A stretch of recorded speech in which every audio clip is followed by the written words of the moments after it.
Hi, everyone, and welcome to this episode of the Summer Conversation Series. Today, I am talking with Paula Bell, and Paula is just an amazing, wicked, smart, funny woman who you are going to be blessed to get to know. Paula is also known as the B.A. Martial Artist. Yes, that is what I said. And if you want to know more about what that means, then you are going to have to listen to the rest of this episode. Like I said, Paula's great. I think you're going to love her. I think you're going to love hearing about all of the ways that she is out in the community mattering to so many people and helping them to know how they matter as well. So I hope you enjoyed today's episode. Thanks for listening.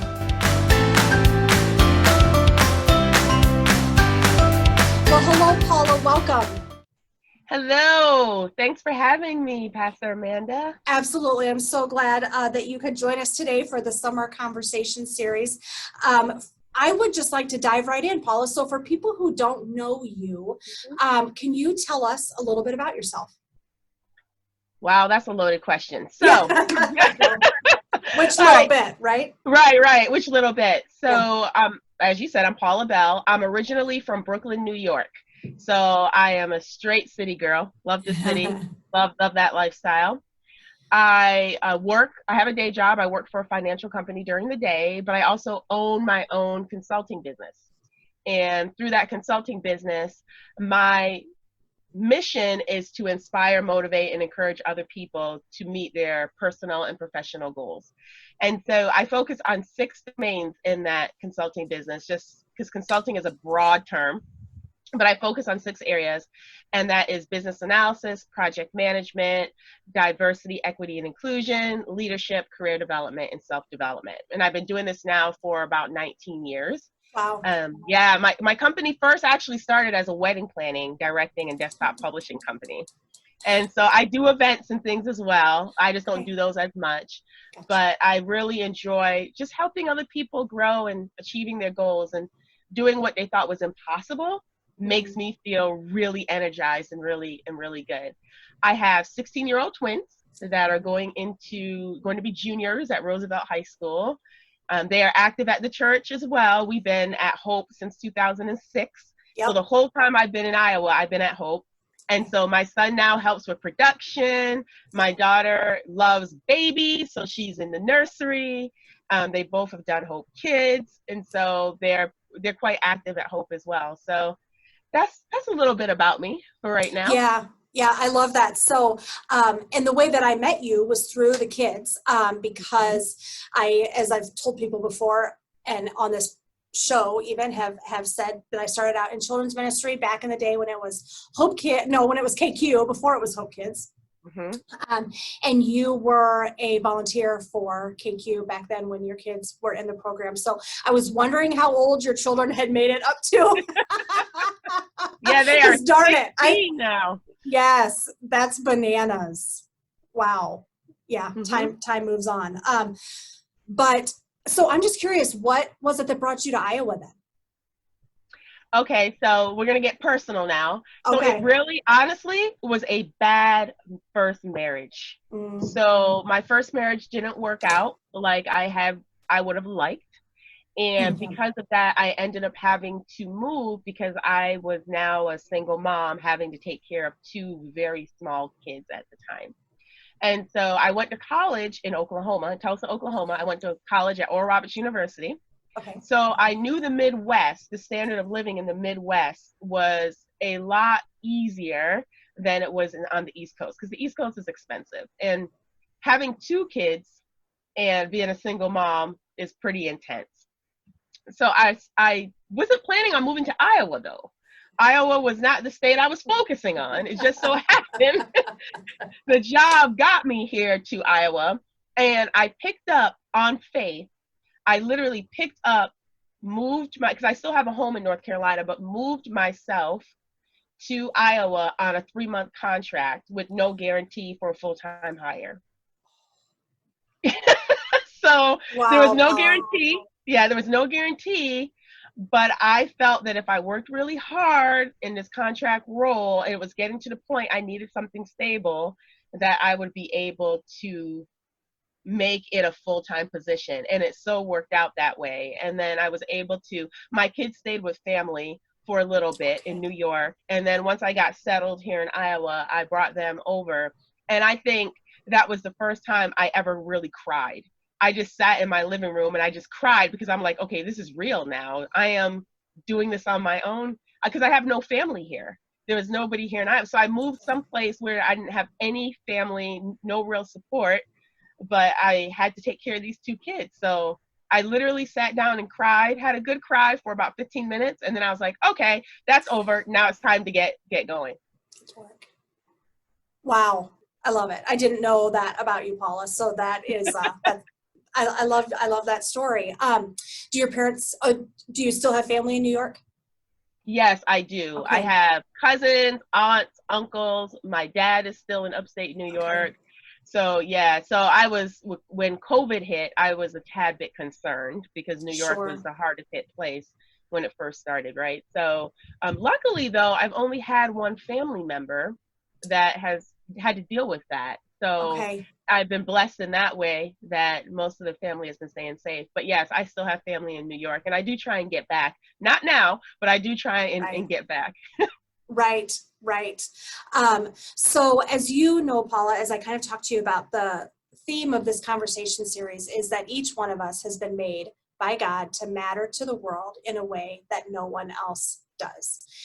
And doing your consulting work, and you said that one of the things you love is to help people see that what looked impossible is actually, if you one piece at a time, you can get there, and you can make that happen.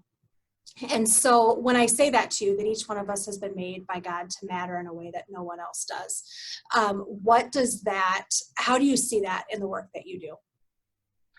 I truly believe all of us have a purpose, and nobody can do your purpose but you. The purpose is a fire inside of you, and it's a passion that you have to do something great, and nobody can bring forth that passion but you.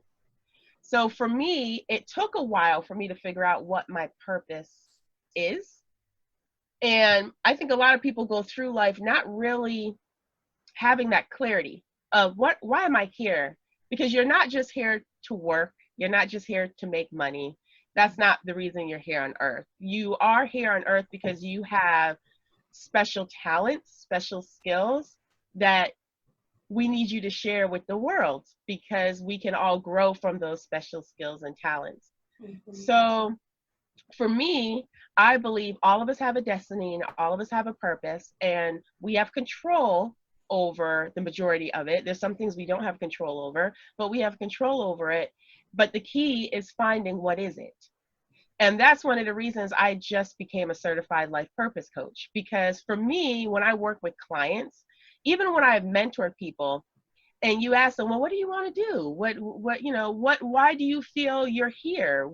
If you were not here in the world, what would the world be missing? They can't answer the question because they've been conditioned to, I've got to work, I've got to provide for my family, I need to have a family, I need to get married, I need to have children. It's so many different things that society has put in as rules that a lot of people try and conform to, whereas that may not be your journey, that may not be your path. And so it's really trying to figure out, what is my path? What am I passionate about? And when you find your purpose and your passion, your life is so much more fulfilling. Because when you get up in the morning, you're like, I can make a difference because I know what I was put on this earth to do. And we all have our own skills, and we all have our own paths and our own lanes. And that's the beauty of it. And that's another reason I love diversity, equity, and inclusion, because we all are different.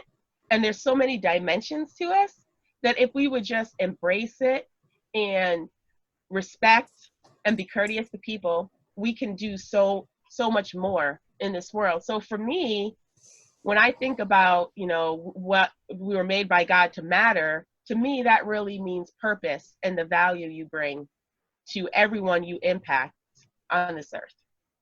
For sure. And I think that sometimes people forget that in a lot of ways, the ways that each one of us is made to matter, for all of us to kind of get a sense of that, the first thing we really should do is look around and see what our sphere of influence actually is. Sometimes we get so busy thinking that it needs to be big, or it needs to be down the road, or it needs to be in lights, or I need XYZ training, skills, whatever, before I can do that. That may be true, but also, where has God placed you right now where you are? And how can you make a difference there? Do you see that in people kind of ignoring what maybe is in front of them, looking for the big thing, or not? I don't know. So you hit on two things right there. Yes, definitely some people's perception of where they should be is not really the reality. So they're looking at other people and they're comparing themselves to other people and comparing their definition of success to what they feel other people's success is. And that should not happen, because as you said, some of us are not supposed to be in the spotlight because we can't handle the spotlight. So we weren't conditioned, we weren't made to be in the spotlight. So we shouldn't be there. And then there's others who definitely should be there. They've got the demeanor and they can handle that, because there's a lot that in the spotlight. There's a lot of responsibility. So definitely the scope in your sphere of influence is definitely it. Another thing you said that I talk to clients about a lot, and just people in general, is limiting beliefs. So you already said, well, I need to do X before I can do Y. No, you don't. You don't always have to do X before you need to do Y. Stop letting that stop you from what you are really supposed to do and the impact you're supposed to have. Because what will probably happen is once you do X, Y will just organically come. So you don't necessarily have to do that. And I can give an example of that for myself. I personally felt in business that in order to be an expert or to be credible, you needed to have all these certifications. That's the only way you were going to get credibility and be looked at as an expert. That is not true. I'm just now getting certifications on things that I've been doing for years. And the reason I'm doing it is really for my own knowledge, just to gain more knowledge so I can be more impactful and I can add even more value to the people that I encounter and that I work with. But I didn't need those certifications. My experience and just sharing my knowledge is what helped build that credibility and that expertise sort of look, right? So the limiting beliefs, definitely stop those. And work where you're at. I mean, you definitely just work where you're at and then just build from there. Who knows what will happen when you just start to do. Yep, 100%, 100%. I was telling a group of people, a class that I'm working on this summer, that I realized that every time not an opportunity, but an idea or a dream or whatever was coming into my head, I had automatically just started responding in my head with, well, I can't because whatever lame excuse related to my family or my limits or, money, time, skills, whatever. And then one day, Holy Spirit just made me aware I'm saying I can't all the time. So I'm like, okay, well, forget it. No longer are the words I can't in my vocabulary. The next time an opportunity comes, I'm going to say, okay, first of all, is this really something I want to do before I go any further down the road? And second of all, what is it going to take to be able to make that happen? Because all of us have limits in our lives. But it just leading with the limits is going to keep what you're doing pretty small. Exactly. Yeah.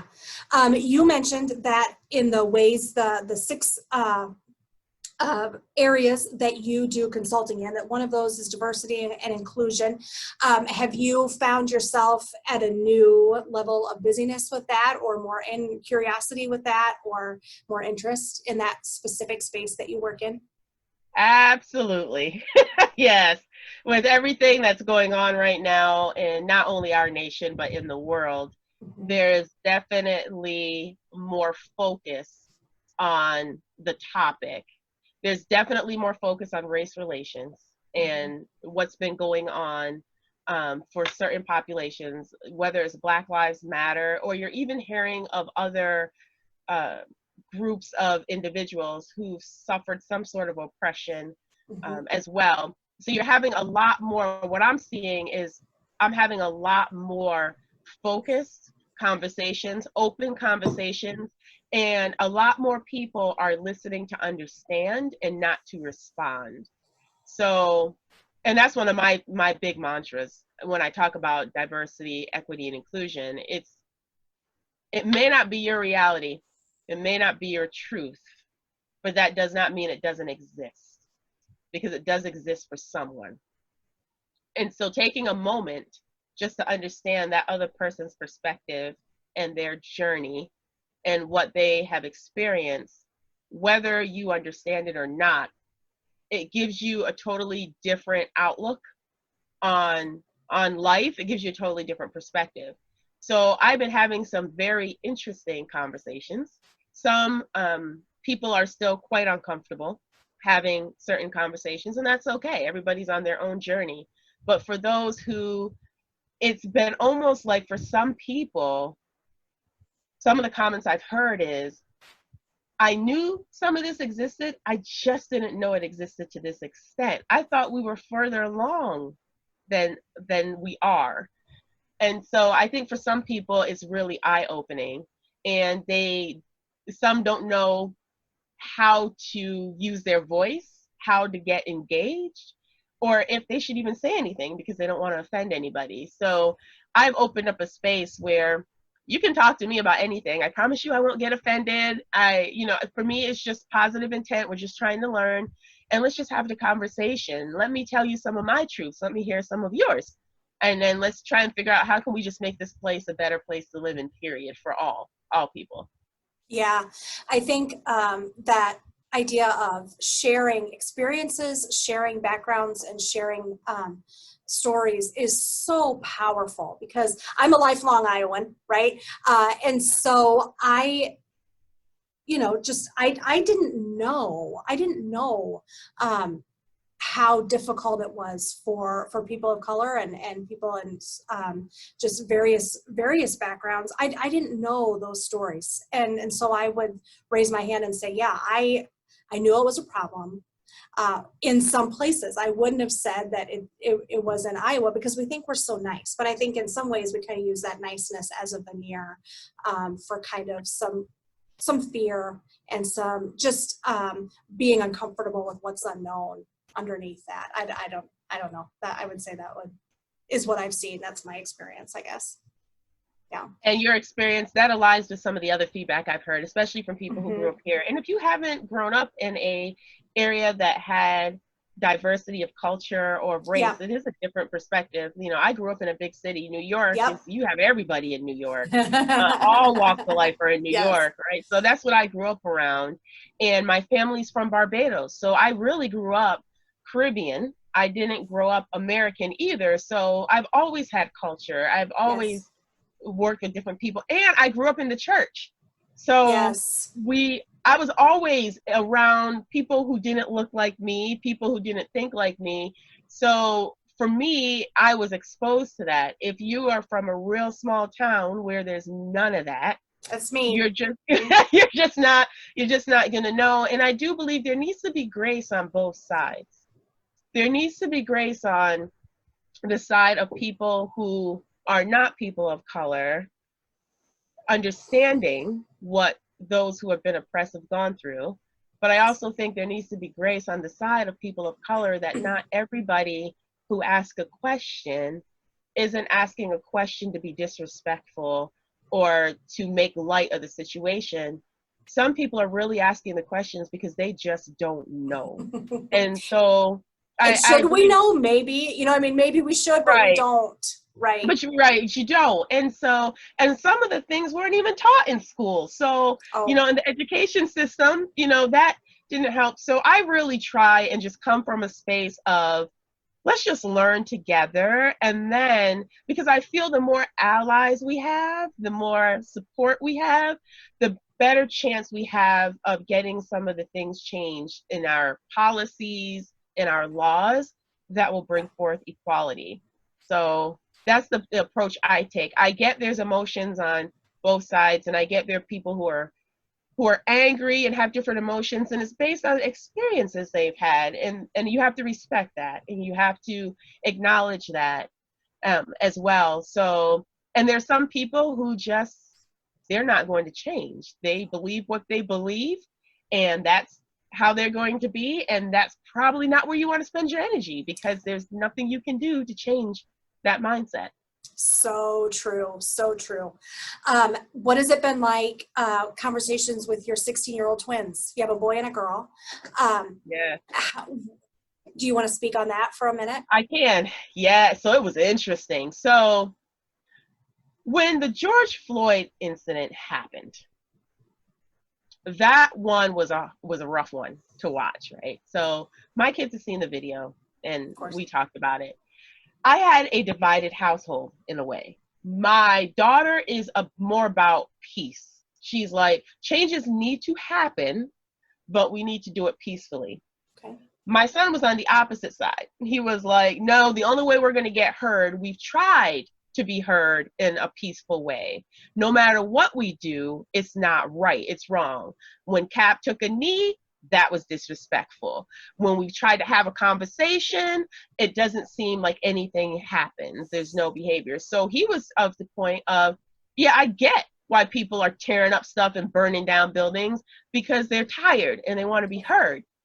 And so it was interesting because I said, there are consequences to either one of these, to be quite honest, right? So if you're burning down buildings and businesses, you could be taking jobs away from people who actually look like us, who need jobs to support their family, right? So there are consequences of that. People are now unemployed, but some people are fine to make that sacrifice to get a point across. So I get it, but you have to think about the consequences of doing those things. Now, if you get arrested, now you have a record, potentially, because I don't think they're taking away at this point in time. If protesters get arrested, they're not taking that off your record at this point in time, right? So now you have that. Will that make it harder for you to get a job somewhere? So there are consequences to that. And you have to make the decision if you're up to handle those consequences.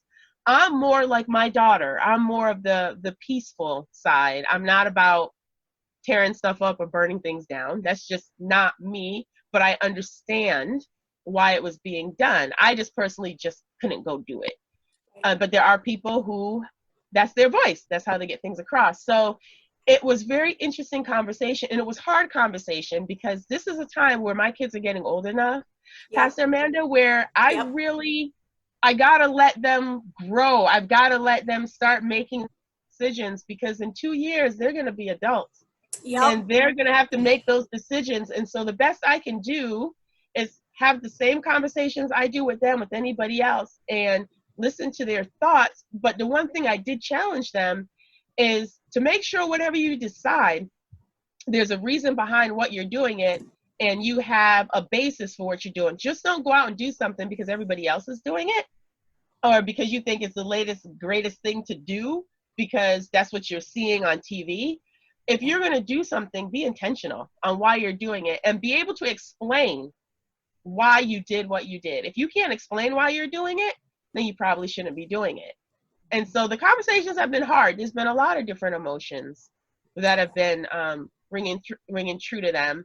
But the one thing that I will say that I was really pleased to see them do, we did go to a peaceful protest by the Capitol. I think it was in May or June. And I don't go to many of them because coronavirus is still very real. So I don't go to many. Yeah. But we did go to one. And my son went up to 3 sheriffs and said to them, thank you for all you do, and please stay safe out there. We do appreciate what you do. Because neither one of my kids believe all police officers are bad or all law enforcement is bad. Neither of them believe that. They do believe you always have people in any segment that's a bad apple, right? But they don't believe that all of them are bad. So he felt really compelled, because he kept saying it to me, to go up to them when we were leaving to say, we do appreciate you, and hopefully we can work together to make this a better place to live. Yeah, that's really beautiful. As a mom, you had to be like, okay, I don't know, but I did one thing right. Right. You're exactly right. Yes. Yeah, yes. So I have been dying to ask you, you are a 2nd degree black belt. I am. I want to know everything about that. I want to know how you started. I want to know, and you use that in your business as well, right? I do. I am the BA Okay. martial artist. That's my brand. Yes. That's your brand. Yes. Okay. Yes. Tell me everything. Start at the beginning.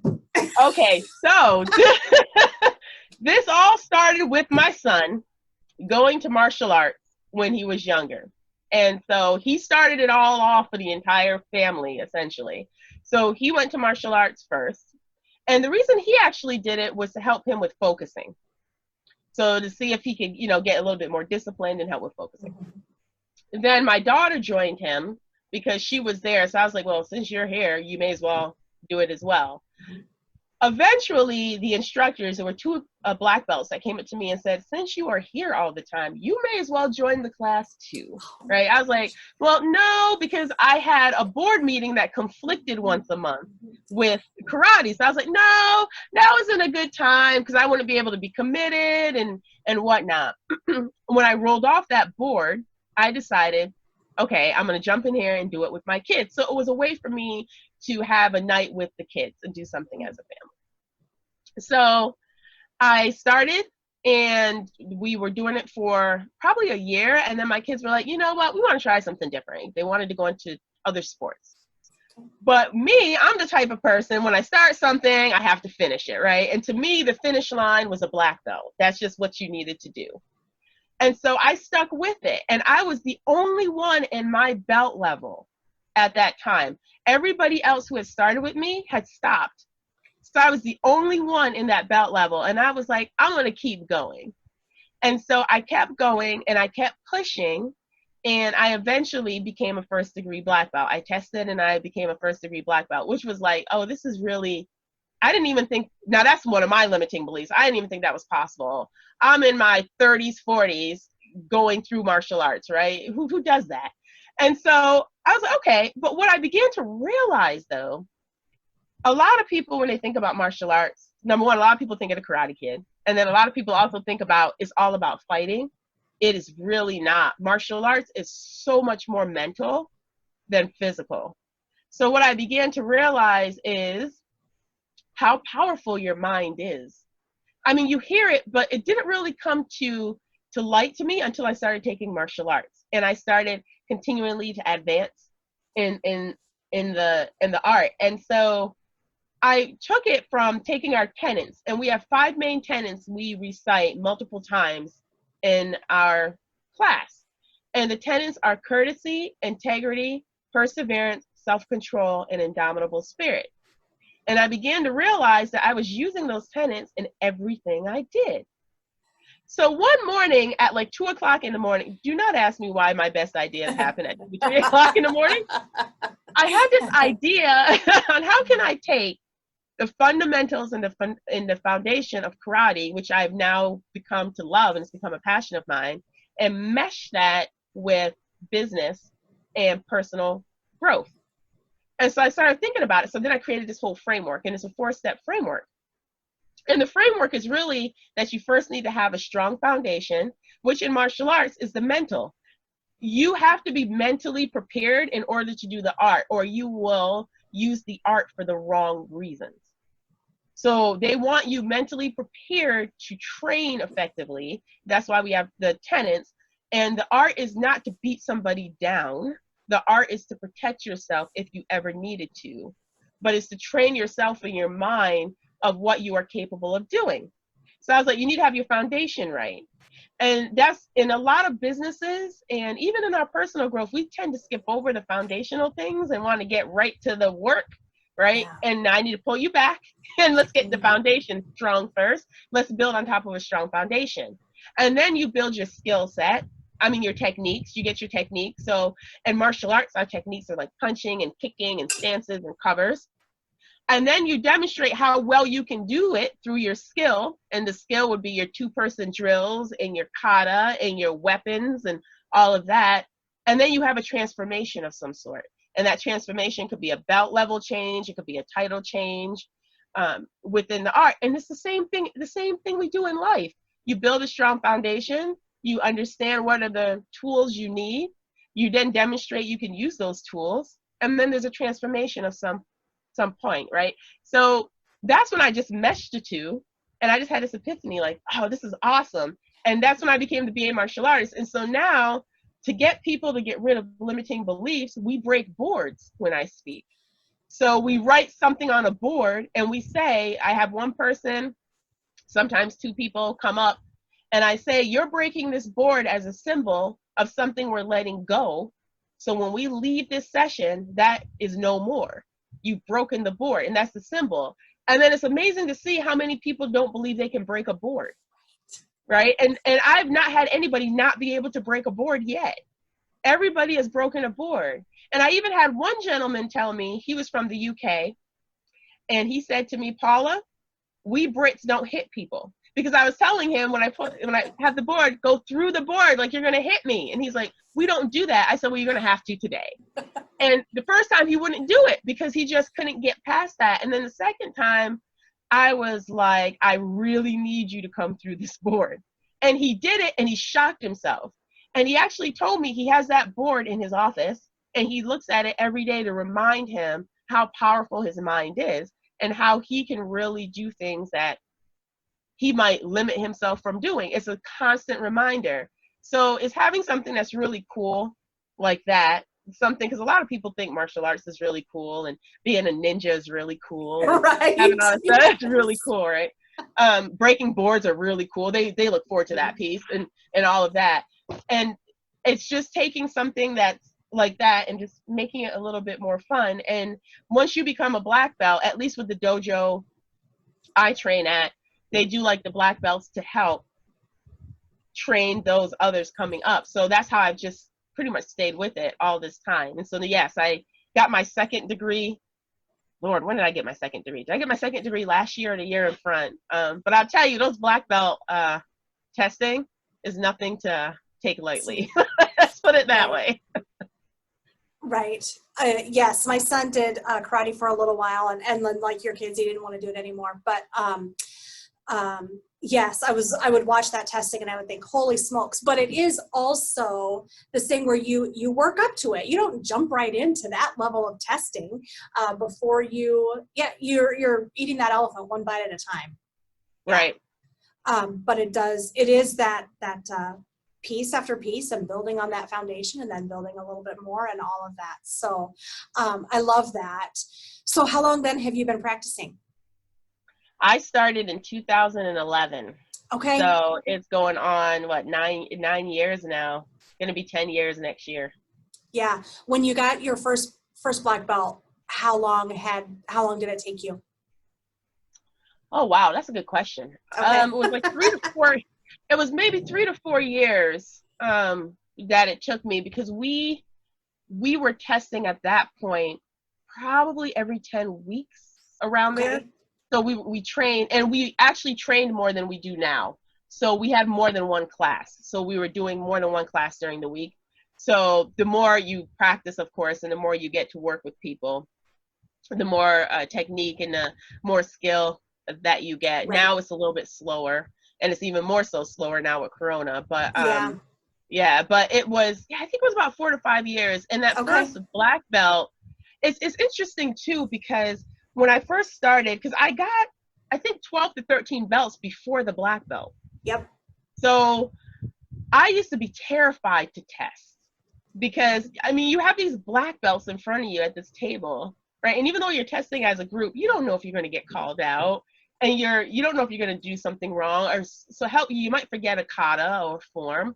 Mm-hmm. And it seemed like I would always forget stuff when I was testing, because I have test anxiety.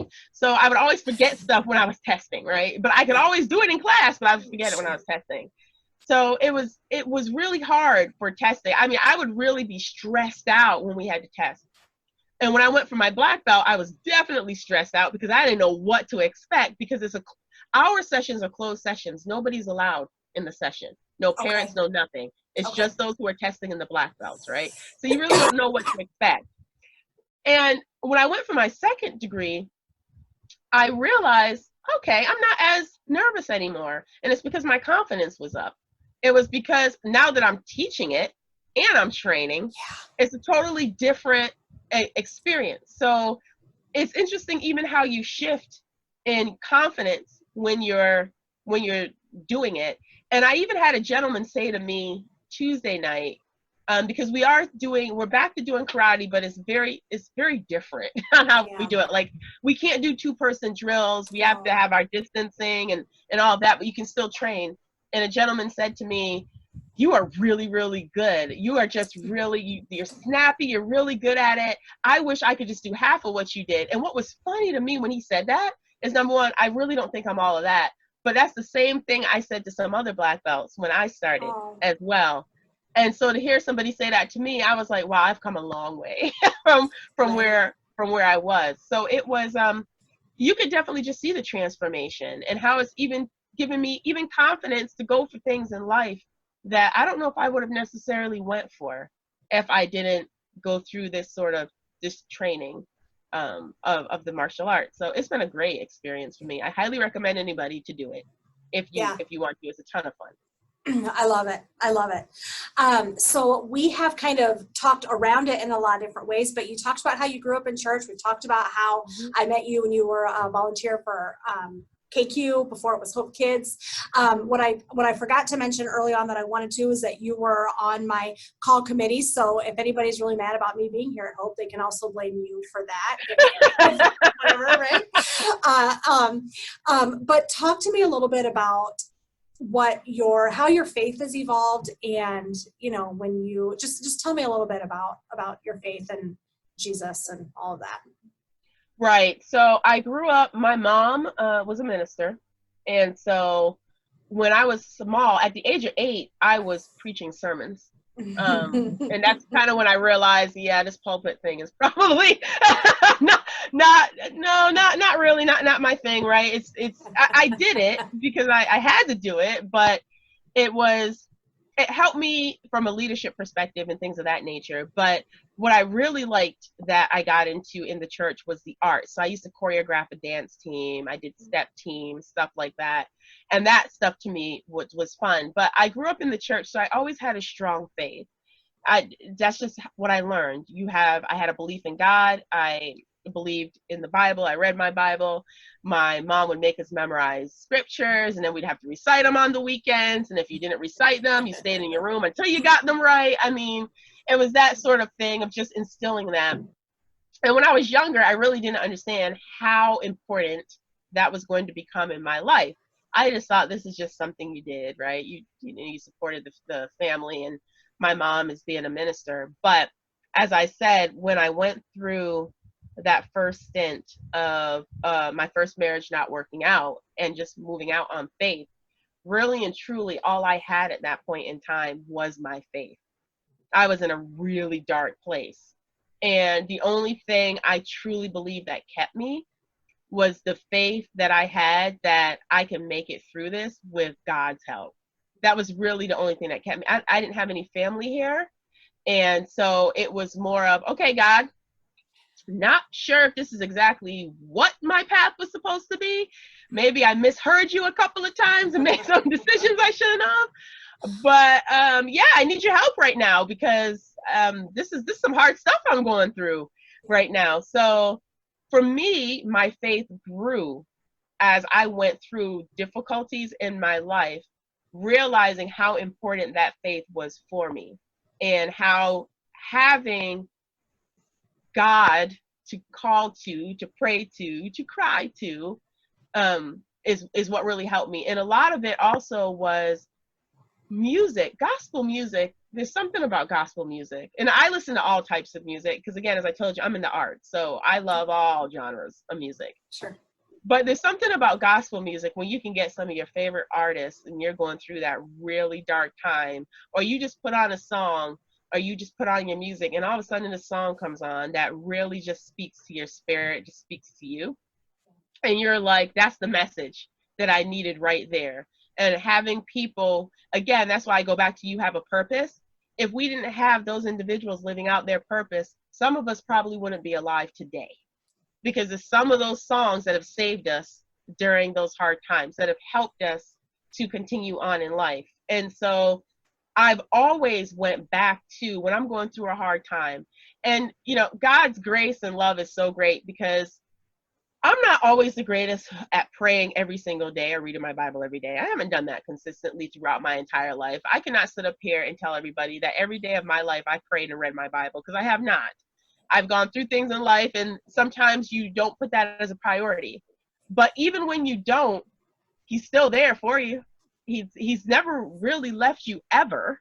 So, he's always there, and you always have that connection. And so for me, as I've gotten older and now I have my own kids, it's great to see that my kids go to church more than I do.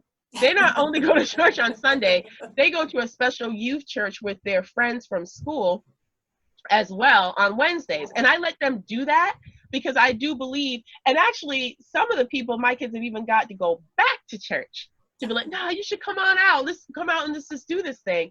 And so it's great to see that it's not a forced thing, because I used to go to church 6 days a week, and that was a little bit much. Yeah.